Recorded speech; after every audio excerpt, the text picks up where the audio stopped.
When I say the word Tata Motors, which is the first vehicle that comes to your mind? Please go ahead and write the name of the vehicle down in the comments.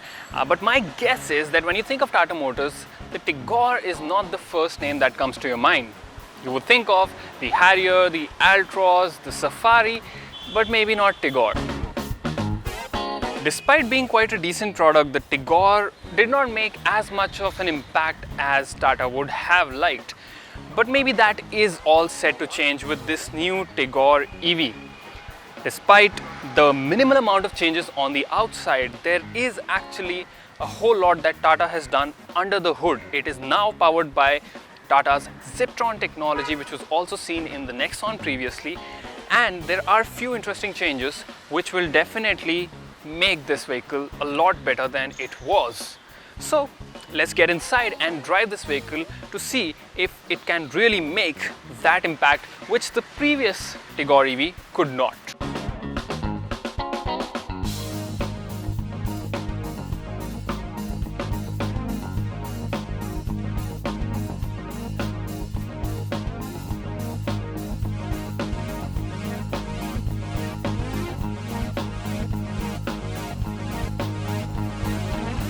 Now, the Ziptron architecture might be new to the Tigor EV, but Tata has used the same architecture in the Nexon EV, and that has had fabulous results.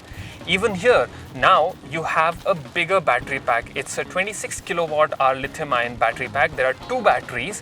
What this bigger battery pack brings with it is a much improved range. The previous model had a range of about 200 kilometers, while this has a certified range of 306 kilometers. Now obviously this is under ideal conditions, but you can expect close to about 200 to 220 kilometers when you're driving normally. If you're driving frugally, that is, you will get somewhere close to that, but obviously if you drive in a more enthusiastic manner, then that number will come down.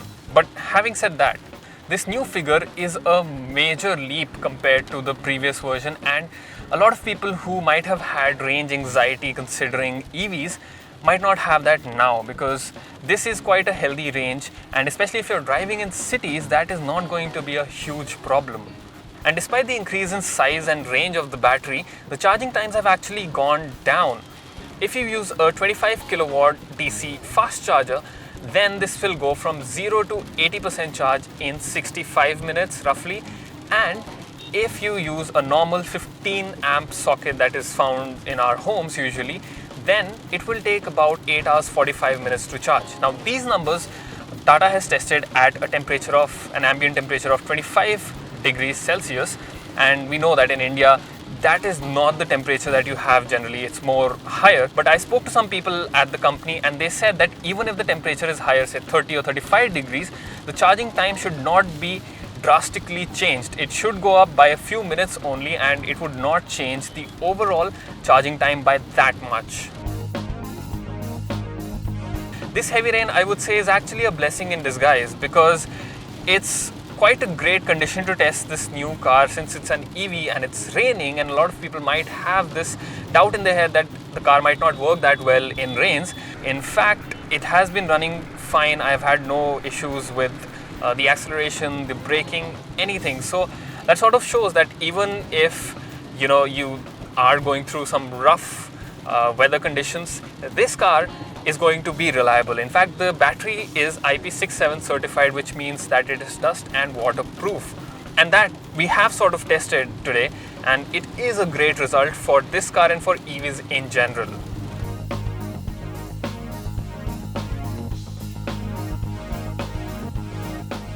Another great thing that people would appreciate is the fact that this increase in efficiency does not come with a reduction in power. In fact, the power and torque figures have gone up. You have a new, more powerful motor which generates about 73.7 horsepower and has a peak torque value of 170 Newton meters. And as most of you might know by now, since this is an EV, the torque is instant. There is no lag.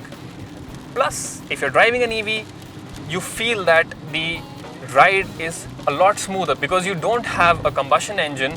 There is no issue of vibrations or noise seeping into the cabin from the engine bay. It's a very calm, a very smooth and a very pleasurable drive in that aspect. Despite the rain causing all kinds of problems, I'm having a perfectly fine cabin experience. And this vehicle comes with two driving modes. There is the drive mode, which is like a normal mode, and the sport mode, which is obviously a little more punchy and sporty, and the response is a lot quicker and sharper. But even in the sport mode, what Tata has done beautifully is that it does not feel jerky like you would expect from a vehicle that is electrically powered. In fact, when you press the accelerator, it's a very smooth response. You easily accelerate. You do not have a jerky motion.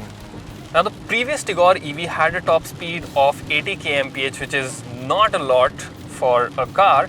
But this one, even while climbing a flyover with two people inside the car, we were easily able to reach a speed of 100 kmph, and that was quite again smooth, but a very quick climb to that triple digit speed mark.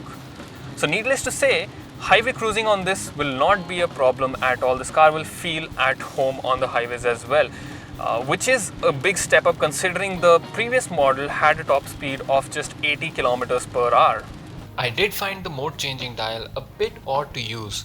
At times, when you want to go from neutral to drive or reverse, while you rotate the dial, the mode is not actually engaged because you did not press the brake pedal enough. This is a good safety feature, but at times when you're not paying attention, you might think that you have changed the mode, but you actually have not. In this regard, I think having a regular lever is more intuitive, as you can easily tell that you have actually shifted to a different mode when you shift the position of the lever.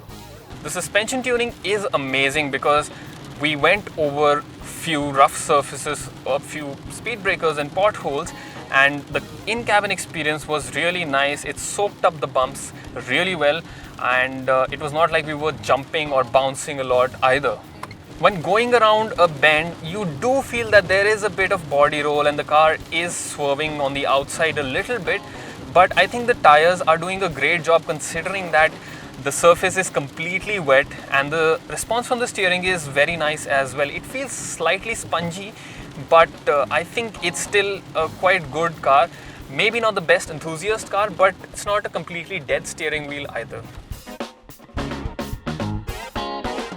The braking setup is also the same as before. You have disc brakes at the front and drum brakes at the rear. This comes with regen braking. You cannot tweak the level of regen, but I think the default tuning is pretty good. I did not feel that the regen braking was too intrusive. It works well, and it works when you need it to work, and then too it's not like a jerky response once again. It's very smooth and very refined in that sense. On the right side of the instrument cluster, you can see the level of engine braking that is being applied, and that is also a nice helpful indicator to let you know what is happening. The response from the brakes when you do press the brake pedal is pretty decent. I would say it's nothing too bad or too great, so nothing exceptional to note there. It's good for normal city use like we are driving right now. You have some traffic, you might have to brake. But for panic braking, yes, it's not going to bring you to a halt immediately, but you can make an educated guess and get used to the brakes of this car. Just like the internal combustion variant of the Tigor, this EV version also has scored 4 stars in the global NCAP safety testing, which means that it is a very, very safe car. It comes with dual airbags, ABS, EBD reverse parking sensors as standard. You also get a reverse parking camera, fog lamps, rear defogger, follow me home headlamps. So there are plenty of safety features, and you would feel safe while driving in this car, and you would feel safe driving your family around in this car. Well, now that we have covered everything about the driving experience, the battery and all those things, let's talk about the exterior and interior changes, because there are a few of them. Well, first of all, the dimensions of the car are same as before. It's only slightly shorter in height now. Design wise, it looks the same as before, but now you will see a new grille at the front. It's one single black plastic panel, and you have projector headlamps. They're not LED units, they are halogen ones, but you do have LED DRLs in there. The Tigor EV rides on 14-inch alloy wheels which come with a new design. It's an X-shaped design which looks good, and it also gets a blue accent on one quarter. And to differentiate this car from its ICE sibling, there are certain blue accents which replace the chrome accents on the normal car, and there are also EV badges to show that this is indeed an electric vehicle. The same blue accents also make their way on the inside of the cabin, and you have them around, let's say, the instrument console, the AC vents. The seats also have a darker stitching. You have the tri-arrow pattern, and the roof liner has been knitted differently as well. So all these things sort of differentiate the electric version of the car from the normal internal combustion engine version.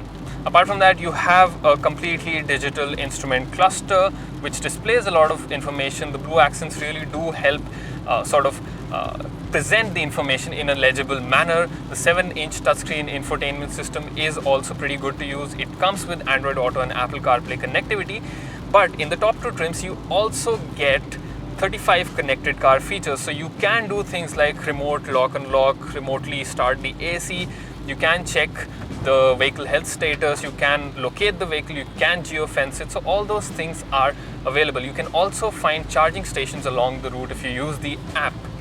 The flat bottom steering wheel is only adjustable for tilt. There is no telescopic adjustment, but I don't think I mind that too much. You have a cool glove box which a lot of people would appreciate. Sadly, there's no armrest for the front row, but the second row does get an armrest, so that is good. The headrests at the back, you get 3 of them, and they are fixed, but the ones for the passengers on either side, they are pretty big, so I don't think it would be a cause of concern or cause for complaints. Inside the cabin, there is plenty of space for 4 occupants. There is enough room to stretch even for a 6 feet tall person like me. You can see decent amount of headroom. The seat cushion is also pretty nice. I feel quite comfortable, and I've been driving for about 30-40 kilometers now, and I do feel fine and comfortable in these seats. I don't feel too uncomfortable. While the overall build quality is quite good, there were still some places where we could observe panel gaps, and we could press and push them out of place as well. So I hope that as the production goes on, Tata will improve on these quality issues. Since you're paying more than 10 lakh rupees for this vehicle, I feel that the amount of features could have been bumped up by just a little bit, and the look of the center console could have been improved slightly to give it a bit more of a premium touch. A USB charging point for the second row is sorely missed, and separate AC vents for the second row could have been a welcome addition as well.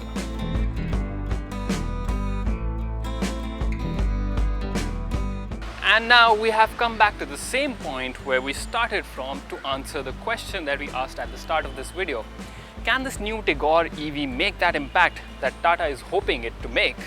Well, I can confidently say that this is a whole lot better than it used to be, and the added range, the added power makes it a much more usable car and will sort of give you that slight bit of confidence to make the switch to EVs, because it is, like I said, very much usable now. It feels like a very refined petrol powered car.